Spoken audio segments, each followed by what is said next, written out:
വിശദമായി തന്നെ നമുക്ക് നോക്കുമ്പോൾ LDF യോഗം ഇന്ന് സംസ്ഥാനത്ത് ചേരും. ലോക്സഭാ തെരഞ്ഞെടുപ്പുകൾ സീറ്റുകൾ സംബന്ധിച്ചും അന്തിമ തീരുമാനം ഇന്നത്തെ യോഗത്തിൽ ഉണ്ടാകും. 15 സീറ്റിൽ CPM-ഉം 4 CPI-യും 1 സീറ്റിൽ കേരള കോൺഗ്രസ് എമ്മും മത്സരിക്കാനാണ് നിലവിൽ ധാരണയായിരിക്കുന്നത്.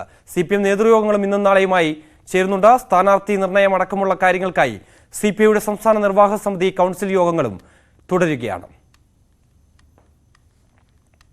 ലോക്സഭാ തെരഞ്ഞെടുപ്പിനൊരുങ്ങി രാജ്യം. തെരഞ്ഞെടുപ്പ് പ്രഖ്യാപനം മാർച്ച് ആദ്യവാരത്തോടെ കേന്ദ്ര തെരഞ്ഞെടുപ്പ് കമ്മീഷൻ നടത്തിയേക്കും. പ്രഖ്യാപനത്തിന് മുന്നോടിയായി സംസ്ഥാനങ്ങളിലെ മുന്നൊരുക്കങ്ങൾ വിലയിരുത്താൻ കമ്മീഷന്റെ പര്യടനം അടുത്ത ആഴ്ച മുതൽ തുടങ്ങും. സ്ഥാനാർത്ഥി നിർണയ സീറ്റ് വിഭജന ചർച്ചകൾ പാർട്ടികളും മുന്നണികളും സജീവമാക്കി. ശനിയാഴ്ച പാർലമെന്റ് സമ്മേളനം അവസാനിക്കുന്നതോടെ രാജ്യം പൊതു തെരഞ്ഞെടുപ്പിന്റെ ആരവങ്ങളിലേക്ക് കടക്കും.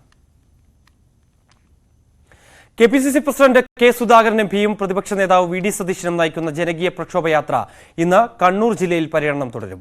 2 കേന്ദ്രങ്ങളിലാണ് ജില്ലയിൽ സ്വീകരണം ഒരുക്കിയിട്ടുള്ളത്. ഉച്ചയ്ക്ക് ശേഷം 3:30 മട്ടന്നൂരിലും വൈകിട്ട് 5:30 കണ്ണൂർ ടൗണിലും സ്വീകരണമൊരുക്കും. ഇന്നലെ കാസർഗോഡിൽ നിന്ന് ആരംഭിച്ച ജാഥ ACC general secretary KC Venugopal ഉദ്ഘാടനം നിർവഹിച്ചു.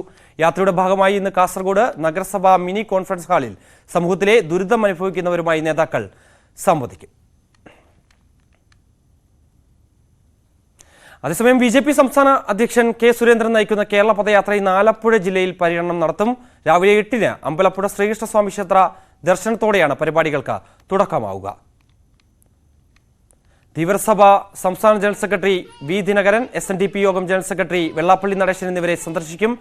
സാംസ്കാരിക സംഘടനാ നേതാക്കൾ, സംരംഭകർ, പരമ്പരാഗത വ്യവസായികൾ എന്നിവരുമായും സുരേന്ദ്രൻ കൂടിക്കാഴ്ചയ്ക്ക് അവസരമൊരുക്കും. ജനാധിപത്യ സംവാദത്തിലും അദ്ദേഹം പങ്കെടുക്കും. വൈകിട്ട് 3:30 EMS സ്റ്റേഡിയത്തിലാണ് പദയാത്രയുടെ ഉദ്ഘാടന സമ്മേളനം.